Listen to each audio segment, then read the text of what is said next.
मौत का खेल।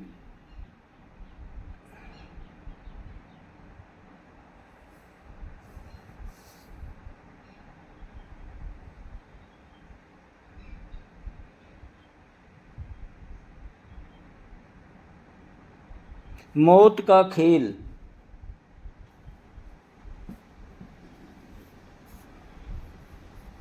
दहशत के पिटारे से एक डरावनी कहानी, जिसे मौत का खेल कहना ही सही होगा। एक ऐसा भूतिया खेल जिसमें कई लोगों ने मौत को गले लगा लिया।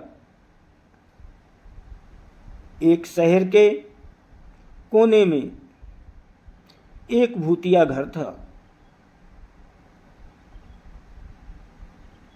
उसकी दहशत की खबर से सभी शहरवासी परिचित थे। उस घर के आसपास कई एकड़ जमीनों तक कोई घर नहीं बना था। दरअसल उस घर के आसपास कोई रहना ही नहीं चाहता था। एक बार एक टेलीविज़न सीरियल डायरेक्टर उसी भूतिया घर में एक लाइव रिकॉर्डिंग सीरियल शूट करने का मन बनाता है, जिसका नाम वो मौत का खेल रखता है। इस खेल में चुने हुए प्रतिभागियों को भूतिया घर के अंदर पूरी रात गुजारनी होगी और इस दौरान हर कमरे में कैमरे लगे होंगे जो इनके डर भरे पलों को रिकॉर्ड करेंगे और अंत में जो प्रतिभागी बिना डरे पूरी रात गुजार लेगा उसे 1 करोड़ की इनामी राशि दी जाएगी।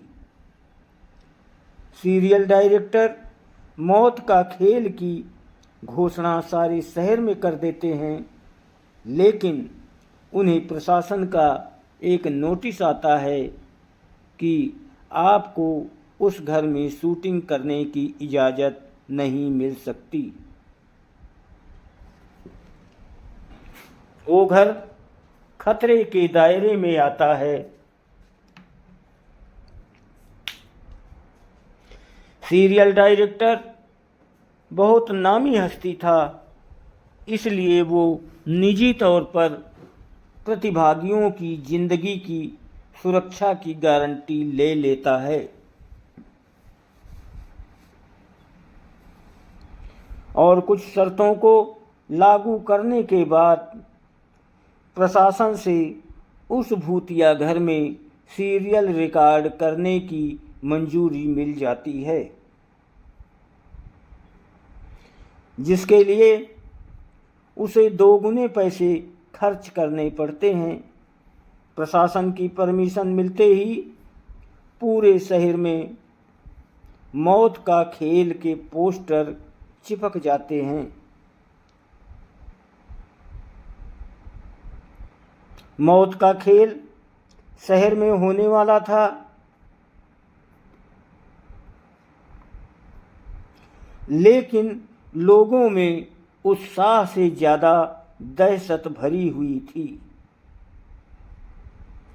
पूरे शहर को यकीन था कि इस प्रोग्राम में हिस्सा लेने वाले लोग जिंदा नहीं बचेंगे, लेकिन ये दुनिया तरह तरह के इंसानों से भरी पड़ी है। उस प्रोग्राम में इनाम के लालच में कुछ लोग हिस्सा लेने पहुंचते हैं। सभी प्रतिभागियों को उनके नंबर दिए जाते हैं और साथ ही उनके हाथ में एक इलेक्ट्रिक ब्रेसलेट बांधा जाता है। यदि उन्हें डर लगे तो वो उसमें लगी बटनों को दबाकर इस प्रोग्राम से बाहर आ सकते हैं। प्रतिभागियों में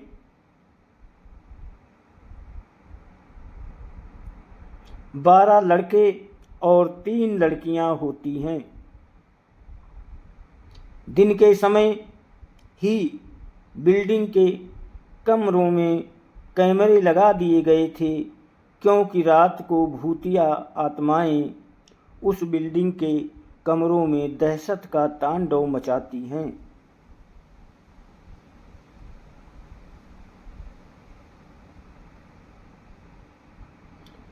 और रात के समय अंदर जाने की हिम्मत बहुत कम लोग ही जुटा पाए थे।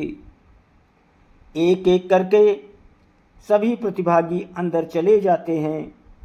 सभी अपने नंबर के हिसाब से अपने कमरे को चुनते हैं और अंदर जाते हैं। जाते ही सभी को अंदर से ताला लगाकर चाबी बाहर फेंकनी होती है। दरवाजे का ताला इलेक्ट्रॉनिक बनाया गया था। उनके हाथ में लगे ब्रेसलेट के बटन दबाते ही वो ताला खुल सकता था, लेकिन ये बात उन्हें बताई नहीं गई थी। अगर किसी प्रतिभागी ने वो ताला खोला तो प्रतिभागी प्रतियोगिता से बाहर हो जाएगा, जो कि कैमरे की रिकॉर्डिंग में दिखाई देगा। सभी के कैमरे में निर्देश देने के लिए स्पीकर लगाए गए थे। उसी से सभी को संकेत दिया जाता था कि सभी जल्द से जल्द अपने कमरे का ताला बंद कर लें। करके चाबी दरवाजे के नीचे से बाहर फेंक के और इसके बाद कमरे की लाइट बंद की जाएगी।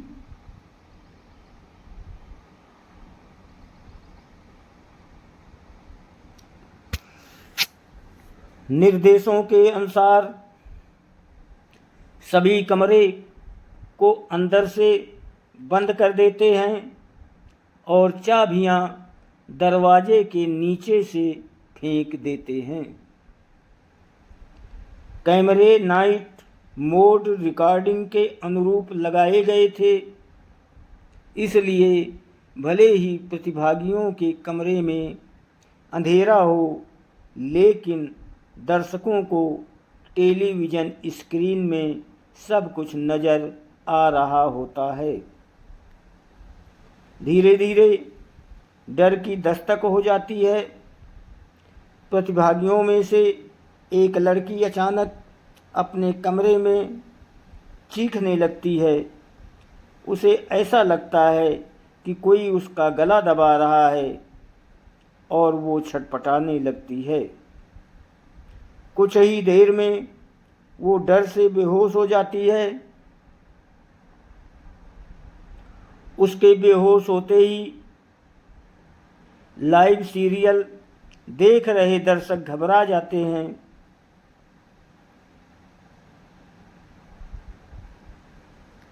अचानक एक एक करके सभी प्रतिभागियों पर भूतिया हमले होने लगते हैं।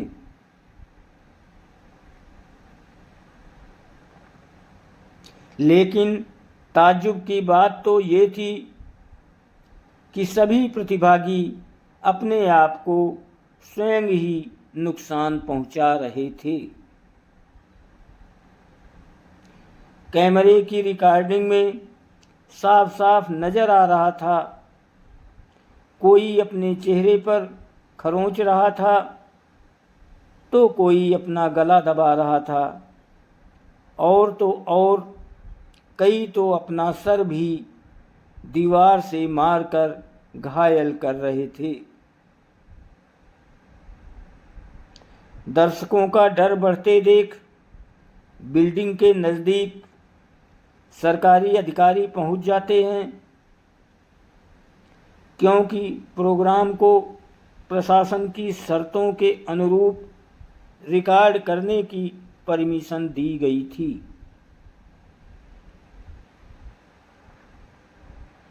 जिनमें से एक शर्त ये भी थी, यदि किसी प्रतिभागी को शूटिंग के दौरान मेडिकल की ज़रूरत पड़ेगी तो तुरंत डॉक्टर उपलब्ध करवाया जाएगा।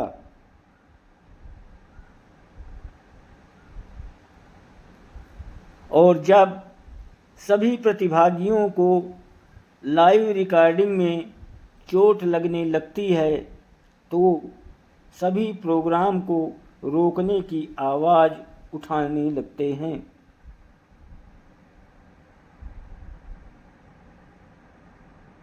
रातों रात प्रशासन पर दबाव बढ़ जाता है। दर्शकों में दहशत फैलते देख प्रोग्राम का प्रसारण रोकने के आदेश आ जाते हैं। तुरंत प्रोग्राम का टेलीकास्ट रुक जाता है और अब जद्दोजहद होने लगती है।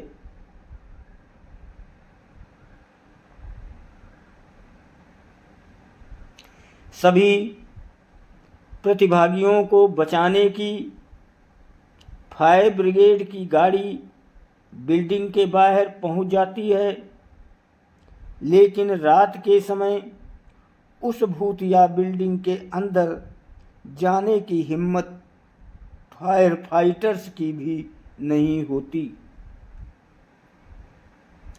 सभी बाहर से खड़े होकर प्रतिभागियों की मौत का तमाशा देख रहे होते थे,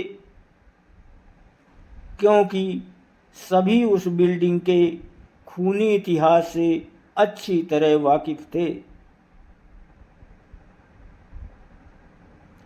कमरे में लगे हुए स्पीकर की मदद से सीरियल का डायरेक्टर प्रतिभागियों को ब्रेसलेट का बटन दबाकर बाहर आने का निर्देश देता है, लेकिन किसी प्रतिभागी को स्पीकर से कोई आवाज़ सुनाई नहीं देती और ना ही प्रतिभागी इतने कंट्रोल में थे कि वो ब्रेसलेट की बटन दबा सकें।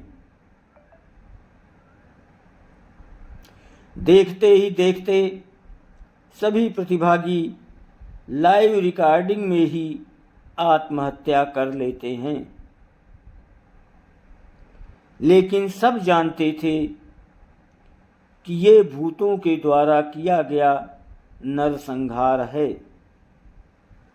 सुबह होते ही सबकी लाशें निकाली जाती हैं और सीरियल डायरेक्टर को भारी मुआवजे के साथ कई साल की जेल की सज़ा सुनाई जाती है और उस बिल्डिंग को हमेशा के लिए नो विजिट जोन घोषित कर दिया जाता है। और इसी के साथ ये कहानी समाप्त हो जाती है। दोस्तों, वीडियो को लाइक और सब्सक्राइब ज़रूर करें, आपकी बहुत मेहरबानी होगी। और अगर आपके पास ऐसी कोई कहानी है तो आप हमें इसी नंबर से या मेरे व्हाट्सएप नंबर से भेज सकते हैं।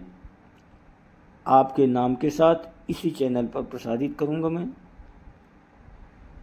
आपकी बहुत बहुत